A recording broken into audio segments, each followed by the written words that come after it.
This is Tom Fox. For the next series of episodes, Ronnie Feldman and I do things a little bit differently. I pose a question to Ronnie, and he gives us a hot take, and we explore from there.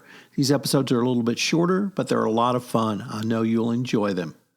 Before we get started, we're going to have a quick word from our sponsor, and we'll be back with Creativity in Compliance.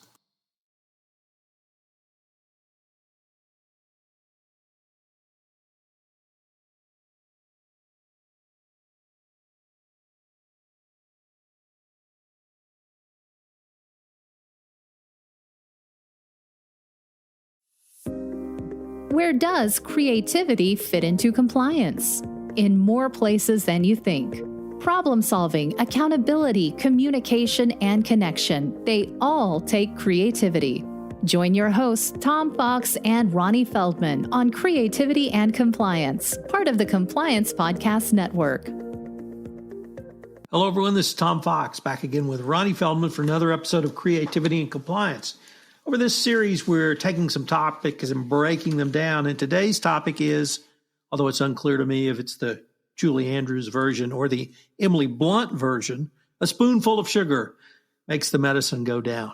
So depending on your favorite version, Ronnie, why is this such a interesting topic for you? I love this phrase because it's sort of one that most people are familiar with, but I think ethics compliance professionals can remember the value of it because, Mary Poppins, she said it well, a spoonful of sugar helps the medicine go down. We know intuitively in our everyday lives that when we take the important thing and surround it by something more palatable, that it's helpful, right? I always say, parents know, they want that kids learn more when you make it entertaining, which is why they sing a lot of songs in grade school, and there's mnemonic devices. If you have a pet, you know that you put the peanut butter around the pill. That helps it happen. Like, we all know that this is something that is valuable. In compliance, we somehow still struggle with the idea that we have this very important thing, the quote unquote pill, and we don't allow ourselves to put the fun, creative wrapping around it. We don't put the sugar around it. And it hurts us because we know that the most effective way to get people to digest that information is to make it more entertaining. I want to point out that there's just so many examples in everyday life. I grew up in the Schoolhouse Rock generation where we learned how a bill becomes a law and how to conjunction, junction, what's your function. It was songs about these things, and it helped us learn. The most successful safety campaign in Australia was done with a campaign called Dumb Ways to Die, and it was these little animated characters singing about all the different dumb things that people do that end up getting them hurt on trains. Airline safety videos over at Southwest Airlines probably figured it out first that they could all free up their flight attendants to have some personality, and all of a sudden people are now paying attention to something that they've heard time and time again. And other companies, Virgin Airlines and all the quote unquote mainstream airlines now put effort into those airline safety videos, which is a pretty good metaphor for compliance training. It's super important, sometimes fairly simple concept, often really boring, and people tune it out, so they make it more interesting. If you've listened to this podcast before, you know that I love John Cleese from Monty Python, and he says the main evolutionary significance of humor is it gets people from the closed mode to the open mode faster than anything else. This all ties into whether you're doing training or whether you're communications, we can start to use the ways we consume information in our everyday lives and apply it to these serious topics, and it will help us be more successful.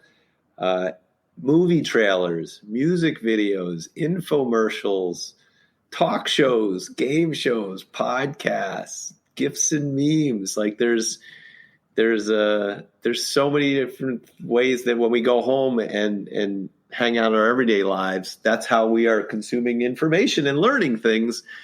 I think the more compliance professionals embrace those devices and apply it to these serious subjects, the more successful we will be. What do you think? I'm going to focus something perhaps a little different, but you brought it up in the terms of the airline safety videos. I usually now always watch them. I try to fly United as much as I can, and I always watch United. And the reason I always watch United is exactly what you said. I find them entertaining. I find them entertaining because they're in unique locales. They use United employees. They put them in funny, humorous, or other situations, except for the part where they say don't smoke. That's never fun. But most of the others, even the life preserver, I've seen some really humorous ways they've used that as well. But for a variety of reasons, I find it highly entertaining, and I almost feel like I'm honoring the employee who's talking to me by watching the video.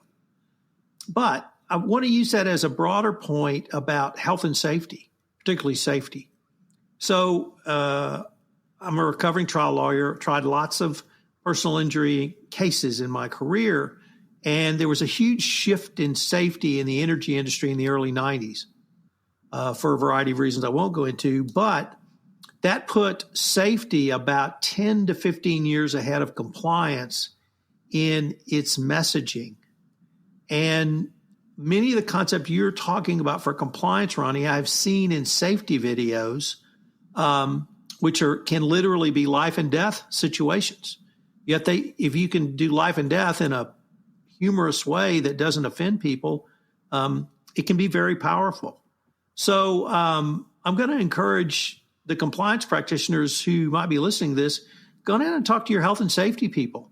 Go down and talk to your head of training of safety and say, how do you get this message? How do you drive the message of safety, which in every corporation is number one, down to literally from the boardroom to the shop floor? And you'll find that safety has been doing this for so much longer that they've developed these strategies. They've developed these tactics and techniques that have led to things like the United Airlines safety video. I flew on Delta pre-pandemic, and they had actually a cartoon, not a cartoon, but a stick drawing safety video. And I went, wow, that's really creative. And so I think there's a lot that compliance can learn from that, but it ties into many of the points that you've been talking about. And the more I say it, if you can talk about saving a life in a way that's, I don't want to say uproariously funny, but funny enough that I get the message, somebody's onto something. Well, so I love that as an example. A couple points I want to make. So yes to all that. Safety sometimes runs into a similar problem in that they have like daily, a lot of, if you're manufacturing or utility to energy, they're doing like daily safety briefings, and they fall in the trap of sometimes of, they're trying to put old wine in new bottles and keep it fresh. And sometimes they struggle with that. So the same lesson is for them. When you're trying to repeat a message more frequently, you have to find interesting ways to do that. So if your group is successful in that, then that's a great resource. I would also encourage you to spend time with your marketing and communications team. This is what they do for a living. So we need to take a marketing and advertising and a mindset into compliance, because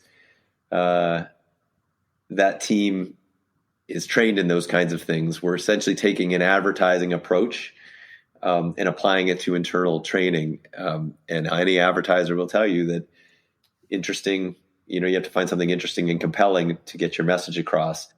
I also want to just point out that humor and funny isn't always the right approach. Like, I purposely call my company Learnings and Entertainments because entertainment is broader than just comedy. I'm a big supporter and fan of using humor. But some of those airline safety videos aren't funny, but they're just well produced, well thought out. They're authentic. They're engaging for a variety of ways. I find that storytelling is they tell a good story. One of my favorite shows is a show called Drunk History, which is on Comedy Central, and they get essentially comedians drunk and they have them try and retell stories of history and then they reenact them. And it's ridiculous. But they do it in such a way that I remember the story and I remember the lessons and I'm learning about history. And then I end up diving in and actually looking into it more. And there's a lesson there, which is that the subject matter can be serious, but the way we deliver it can be an interesting story. It can be, some of the things we talked about. You can wrap it in a talk show. A talk show is usually like a personality interviewing somebody. You can get your people involved with contests and games. Those are all great entertainment techniques. I always say that there's a difference between having a difficult conversation and a conversation about a difficult thing. So we can be talking about a serious, difficult, hard to get at subject. But it doesn't mean that we have to be conservative in the way that we talk about it. So, I mean, remember, people are business people some of the time, and they're regular old people all of the time.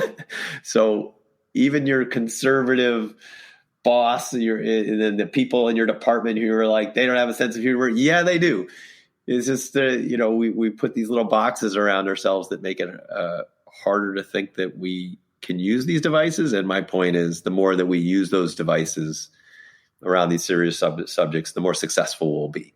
Well, Ronnie, unfortunately, we're near the end of our time for this episode, but really got some good stuff in that one. And pretty good for a little sugar around a tablet of medicine. Not bad. Of course, my favorite's Julie Andrews, because not bad. That's what I grew up with. So kudos to Emily Blunt for trying, but Julie Andrews is still Mary Poppins to me. You want to say goodbye to everybody, Ronnie? Bye, everybody. Thanks for joining us for this episode of Creativity and Compliance. If you enjoyed the episode, make sure to subscribe and leave a review. This podcast is a part of the C-Suite Radio Network. For more top business podcasts, visit c-suiteradio.com.